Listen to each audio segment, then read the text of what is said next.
মঞ্চে উঠে অঝরে কাঁদছেন নেহা কাক্কার, হাত জোর করে চাইছেন ক্ষমাও। স্টেজে উঠে কি হলো নেহা কাক্কারের? কেউ কেউ তো বলেই দিলেন নাটকটা এবার কম করুন। অস্ট্রেলিয়ায় শো করতে গিয়ে চরম ফ্যাসাদে পড়লেন নেহা। গান গাইতে আসতে 3 ঘন্টা দেরি করলেন।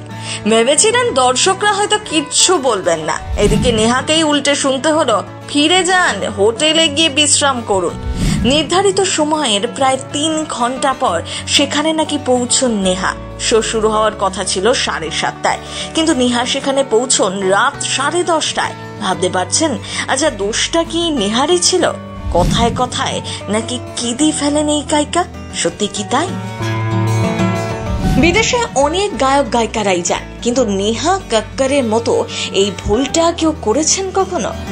অস্ট্রেলিয়া মেলবোর্নে শো করতে গিয়েছিলেন নেহা। মঞ্চে উঠেই নেহা বলেন, আপনারা সত্যি ভীষণ ভালো যে এতটা সময় ধৈর্য ধরে অপেক্ষা করেছেন। কিন্তু এই কথায় চিড়ে ভিজবার নয়, উল্টে যেন ঘি ঢালা হয় দর্শকদের ক্ষোভে। দর্শকের আসন থেকে কেউ কেউ বলেন, এটা ভারত নয়, অস্ট্রেলিয়া, আপনি হোটেলে ফিরে গিয়ে বিশ্রাম করুন। আবার অনেকে বলে ওঠেন, গো ব্যাক, এটা আপনার ভারত নয়। দর্শকদের চিৎকার ক্ষোভে নেহা বুঝতে পারেন পরিস্থিতি হাতের বাইরে চলে গিয়েছে। তিনি মঞ্চের উপর দাঁড়িয়েই কেঁদে ফেলেন, কিন্তু এখানেও রক্ষে নেই। একজন বলে ওঠেন, অভিনয়টা ভালোই হয়েছে, কিন্তু এটা ইন্ডিয়ান আইডল নয়। মঞ্চের এক কর্মী টিস্যু এগিয়ে দেন নেহার দিকে, সেটা নিয়ে কান্না চাপার চেষ্টা করেন নেহা। দর্শকদের একাংশ হাততালি দিয়ে নেহাকে সমর্থন করলেও একাংশ ক্ষোভ প্রকাশ করতেই থাকেন। দর্শকদের এত কথার আর কোনো উত্তর দিতে পারেননি। কিছুটা সময় চেয়ে নিয়ে নিজেকে সামলে নেন সঙ্গীত শিল্পী।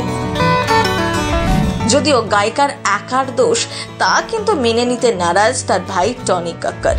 দিদি নেহার হয়ে মাঠে নামলেন টনি।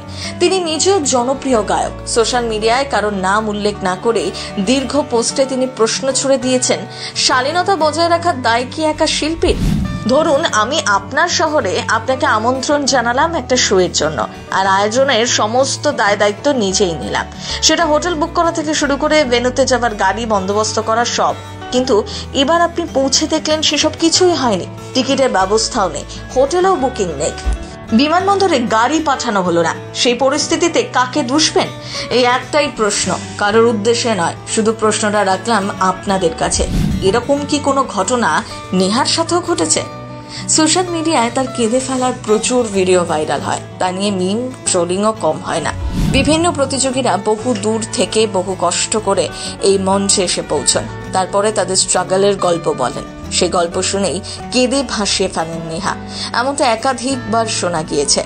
সম্প্রতি এক সাক্ষাৎকারে তাকে এই ট্রোলিং নিয়ে প্রশ্ন করা হলে তিনি উত্তরে বলেন, শৈশবে এক ঘরে 12 জনের সাথে বড় হয়েছি। পরিবারের আর্থিক অবস্থা মোটেই ভালো ছিল না। গান গেয়ে কোনো মতে সামান্য রোজগার করতেন পরিবারের অনেকেই। সঙ্গে করে আমাকেও নিয়ে যাওয়া হতো। কখনো ভাবতেও পারিনি আমাকেও লোকে ভালোবাসবে, চিনবে। তাই বেশি একটু আবেগপ্রবণ নেহা কাক্কার।